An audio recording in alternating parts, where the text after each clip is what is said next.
2026 history का सबसे dangerous summer हो सकता है और रीजन कोई वॉर, डिजीज या एक्सीडेंट नहीं है। एक इनविजिबल सिस्टम है जो ऑलरेडी शुरू हो चुका है और अगर आप इंडिया में रहते हो तो इसका इंपैक्ट आपके घर तक आने वाला है। थोड़ा पीछे चलते हैं।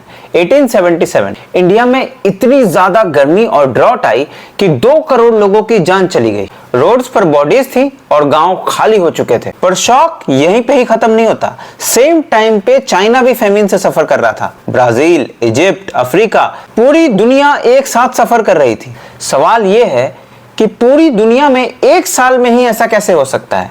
जवाब है एल नीनो। सिंपल लैंग्वेज में समझाता हूं। पैसिफिक ओशियन का पानी जो नॉर्मली ठंडा होता है अचानक से गर्म हो जाता है और जब इतना बड़ा ओशियन एक साथ हीट अप हो जाता है तो सिर्फ पानी ही नहीं, पूरा वेदर इकोसिस्टम डिस्टर्ब हो जाता है। इंडिया में इसका मतलब होगा कम बारिश, वीक मॉनसून और ज्यादा गर्मी। ये कोई रेयर बात नहीं है, ये एक साइकिल है। पर प्रॉब्लम तब होती है जब ये एक्सट्रीम हो जाता है। अब 2026 में आते हैं।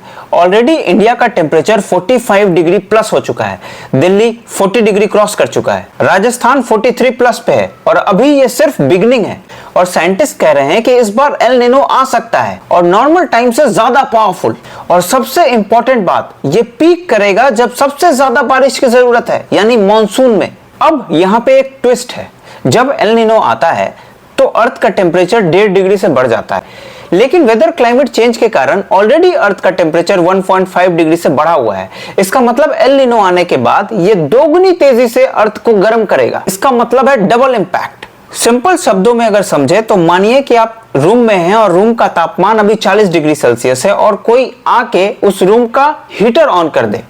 अब इसका इंपैक्ट हमारे और आपके लाइफ पे कैसे पड़ेगा? सबसे पहले तो बारिश कम होगी, मॉनसून कम रहेगा, इसका मतलब गर्मी बहुत रहेगी। दूसरा, एग्रीकल्चर पे बड़ा इंपैक्ट आएगा। इंडिया पे 50% एग्रीकल्चर मॉनसून पे डिपेंड करते हैं। हीट वेव्स और डेंजरस हो जाएंगे और सबसे इंपॉर्टेंट, फूड प्राइसेस इन्फ्लेट हो जाएंगी। इसका मतलब खाना महंगा हो जाएगा। क्योंकि प्रोडक्शन ही नहीं होगी तो सप्लाई देने के लिए प्राइसेस राइज करने ही पड़ेंगे। और सबसे बड़ा इंपैक्ट तो उनको होगा जो एसी में काम नहीं करते, जो धूप में काम करते हैं। इंडिया में 38 करोड़ लोग ऐसे हैं जो कि डायरेक्टली हीट से एक्सपोज्ड हैं। Rickshaw drivers, delivery boys, construction workers and so many people.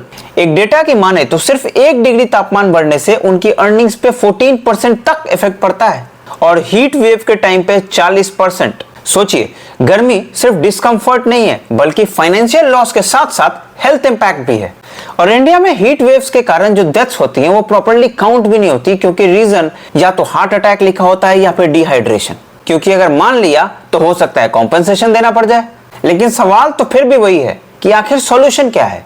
Simple, trees, पेड़ लगाएं। एक स्टडी कहती है कि ट्रीज टेम्परेचर को 10 से 12 डिग्री तक कम कर सकती है। पर रियलिटी क्या है? ट्रीज कट हो रहे हैं, उनको रिप्लेस भी नहीं किया जा रहा।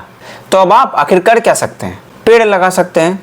जब तक बहुत जरूरी ना हो गर्मी में निकलने से बचिए और जितना हो सके दूसरों को पानी पिलाएं, क्योंकि ये प्रॉब्लम सिर्फ क्लाइमेट की नहीं, ह्यूमैनिटी की है।